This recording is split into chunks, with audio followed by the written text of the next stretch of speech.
Buenos, buenos días a todos, a todas. Empezamos el evento La brecha socioeconómica en América Latina, siguiendo con el programa de Apura para dar a conocer las investigaciones más recientes acerca de problemas cruciales de nuestra región. En esta oportunidad tenemos un problema crucial. Tenemos una de las regiones del mundo que más desigualdad manifiestan entre sus componentes, sus habitantes. Tenemos que en los últimos años, a pesar de que se habla de crecimientos económicos muy grandes en algunos países de América Latina, de todas maneras, la pobreza sigue creciendo. Y para muestra solamente es necesario señalar que en los últimos años 28 millones de nuevos pobres contamos en la región y ha pasado de ahora a tener 214 millones de pobres América Latina. Es decir, 1 de cada 3 latinoamericanos está en esta condición de pobreza. ¿Qué opciones hay para salir del capitalismo? Acudo de nuevo a Samir Amin. Dice, no será posible salir del capitalismo solamente mediante la lucha del proletariado general, ni solamente mediante la lucha de los pueblos dominados. Solo será posible salir del capitalismo cuando y en la medida en que estas dos dimensiones del mismo desafío se articulen una con otra. No es seguro que esto vaya a pasar, en cuyo caso el capitalismo será superado por la destrucción de la civilización y tal vez por la destrucción de la vida en el planeta. Pero esto es igualmente posible. Hasta ahí la cita. Es decir, si la humanidad no le pone fin al capitalismo, este le puede poner fin a la especie humana. El capital es ciego cuando de buscar ganancias se trata, por lo cual nunca va a renunciar a su actividad esencial, producir plusvalía para acumular y acumular capital para producir plusvalía. Solo la contraparte, que tiene conciencia del riesgo que corre el género humano y la vida en general, debe actuar por el camino de la búsqueda del postcapitalismo. América Latina tiene una población un poco superior a 420 millones de habitantes, poco más de 5% de la población del mundo y 12 millones de kilómetros cuadrados.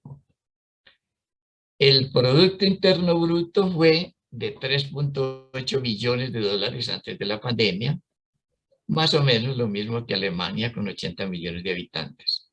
Un país europeo con menos de un quinto de la población de América Latina la iguala en Producto Interno Bruto. Además, en la pandemia, el PIB disminuyó a 3.5 billones. Solo en el principal año de la pandemia, 2020, la caída del Producto Interno Bruto en la región fue de 7.7, la peor recesión de los últimos 120 años, al tiempo que la pobreza se incrementó en el mismo año en 10%. O sea que la caída no fue igual para todos. Si hablamos del PIB por habitante, vemos que en los 20 años que van de 1960 a 1979, su incremento fue de 80%, mientras en los 20 años siguientes, 80 y 99, el crecimiento fue tan solo de 11%. Esto hizo que se duplicara el número de personas por debajo del umbral de pobreza, que pasó de 120 millones en el 80 a 210 en 2004. Frente a la pandemia, como era de esperar, los países más pobres han puesto la mayor parte de los muertos y obviamente en los países pobres las personas más pobres son las primeras en morir. En el caso de nuestra región, con 5% de la población mundial, ha puesto cerca del 30% de los muertos. En América Latina, al 10% más pobre le corresponde el 1.3% del total de ingresos y el 10% más rico se queda con el 37%. En cuanto al patrimonio, el 10% más rico de la región acumula el 71%. La concentración del ingreso no hace más que crecer. En 1980, el 1% superior tenía un ingreso 237 veces mayor que el 1 inferior. En 1995 esta diferencia había crecido a 417 veces. Estos son los años del ajuste neoliberal. En este siglo la tendencia se mantiene. Entre los años 2002 y 2015, la fortuna de los millonarios de la región se incrementó 21% anual, mientras el PIB lo hizo solo en 3.5%. Según un informe de la Fundación Oxfam de enero del 20, poco más de 2.000 multimillonarios en el mundo posee más riqueza que el 60% de la población mundial. Es decir, un rico equivale a 2,5 millones de pobres en cuanto a riqueza. El problema es más grave aún en la población rural de la región. En América Latina la población rural es de 18.5% del total y el índice de Gini de la propiedad de la tierra es de 0,79, es el más alto del mundo. Entonces, si vamos a hablar de Brasil, tenemos que entender, como puso el profesor Julián, la función que cumplimos en la División Internacional de Trabajo como países dependientes de los países imperialistas. Entonces, cuando hablamos de Brasil, hablamos de un capitalismo de la miseria. Hay un proceso de miserabilización de la sociedad en plena aceleración en este momento. Entonces, si estamos hablando de gobierno en Brasil, estamos hablando de una gestión de la catástrofe. Porque lo que pasa acá no es algo sencillo. Como decía un importante intelectual brasileño, Francisco de Oliveira, Brasil es la vanguardia del retraso. Lo que acá pasa siempre tiene peso para toda la región y lo que pasa en el mundo también. Entonces, llegamos al gobierno Bolsonaro. El gobierno Bolsonaro no es algo nuevo, en verdad, como mucha gente pueda pensar. El gobierno Bolsonaro es una transformación de un proceso que empieza con el golpe militar de 1964. Un golpe para frenar cualquier posibilidad de desarrollo autónomo en el país. Este golpe que hasta hoy no fue superado en Brasil. Entonces, cuando hablamos de Bolsonaro, estamos hablando, mira, de una revolución, pero no una revolución para superación del capitalismo. Una revolución en la contrarrevolución. La contrarrevolución empezada en 1964. Y ahora, después de un largo proceso que pasamos pocos años en democracia, ahora tenemos una revolución en esta contrarrevolución. Bolsonaro habla de revolución. Tu gobierno es basado en revolución, en cambiar todo. Eso, así ganó las elecciones. Así ganó muchos corazones de brasileños, desavisados, por supuesto.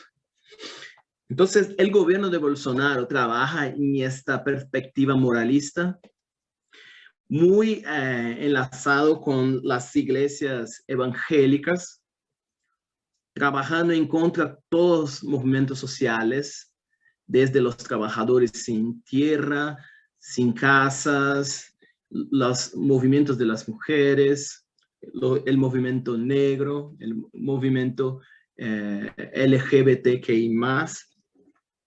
Entonces, el gobierno Bolsonaro trabaja en contra de los movimientos, en contra de las organizaciones de la sociedad. Su triunfo es trabajar por el individualismo extremo. Por eso su campaña y su victoria tiene el símbolo de las armas. Bolsonaro trabaja para el individualismo extremo. La gente tiene que resolver sus problemas solo, con sus propias armas. Así es la idea que está colocada con Bolsonaro en el poder. Y él trabaja eso todo el tiempo. Con el problema de la pandemia, él trabajó eso de unas formas muy raras, algunas veces. En cuanto todo el mundo pasaba por un proceso de grandes problemas con la pandemia, Bolsonaro iba y decía que la gente no debía estar en la casa, debería trabajar y ir a las calles, y no había problemas porque él tenía la solución, que era una medicina que hoy sabemos no había ningún tipo de comprobación que iba a resolver la pandemia. La llamada cloroquina, acá como en Brasil, se quedó como la crisis de la cloroquina. Un gobierno que trabajó para negar la ciencia, o sea, es un gobierno negacionista. Este es el proyecto de Bolsonaro. En la pandemia eso fue muy claro, pero eso no es solo para pandemia, para la economía es así, para el medio ambiente. Él trabaja muy fuerte para la destrucción de la Amazonía, para la explotación de oro en la Amazonía, para la creación de bueyes en la Amazonía. Todos los pequeños y grandes business, Bolsonaro trabaja. En esa razón, vamos a ver que aquí no funciona y está vigente la teoría ¿no? que aprendimos en nuestras universidades en Rusia, ¿no? que la concentración y centralización de los capitales se van agudizando cada vez más. Y mucho más este proceso en Latinoamérica ha comenzado con el proceso de la globalización.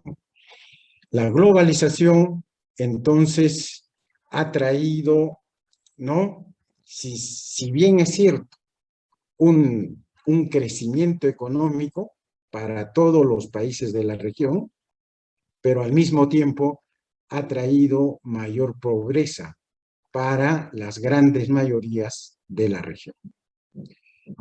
Los países con políticas, ¿no?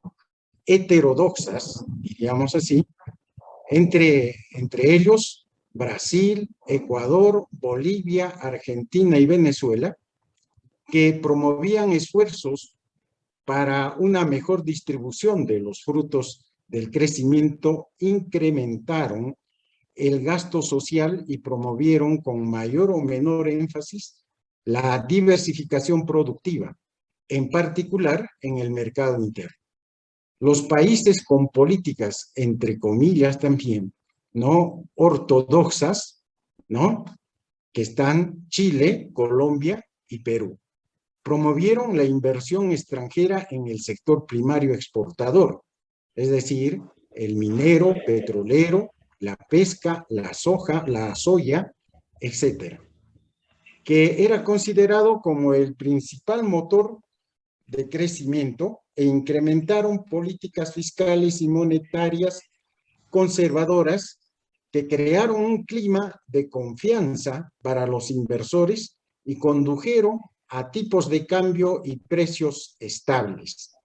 El deterioro de los términos de intercambio y la desaceleración de las exportaciones a China, que empezaron en el 2010, han trabado el crecimiento de la región. Esto ha hecho que las tasas de crecimiento sean en algunos casos cercanos a cero y en otros incluso negativas. Este es el panorama que se presenta entonces, ¿no? Para estos momentos y los momentos, ya diríamos, los momentos del COVID-19, ¿no? Un poco también para entender esta desigualdad, ¿no? Decimos que la desigualdad se debe entender como las diferencias que existen al interior de la población con respecto a sus niveles de ingreso, ahorro y consumo. En este sentido, vamos a dar algunos datos sobre los niveles de ingresos de la población peruana y latinoamericana.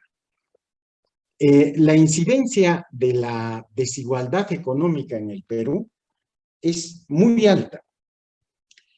Del 100% de pobladores, el 31% está conformado por población en situación de pobreza. Es decir, 9.5 millones de peruanos no pueden cubrir la totalidad de sus necesidades, ¿no? Aunque los indicadores de pobreza monetaria muestren un descenso significativo en los últimos años, tanto a nivel general como por ámbitos y sectores de la población, hay dimensiones donde la desigualdad ha aumentado. Tal es el caso de la brecha entre el ámbito rural y el urbano. El bien en los últimos años se ha registrado una reducción de la pobreza y la pobreza extrema. Esta reducción ha sido un proceso desigual entre la costa, la sierra y la selva del Perú, ¿no? Siempre, ¿no? Trazado por la desigualdad.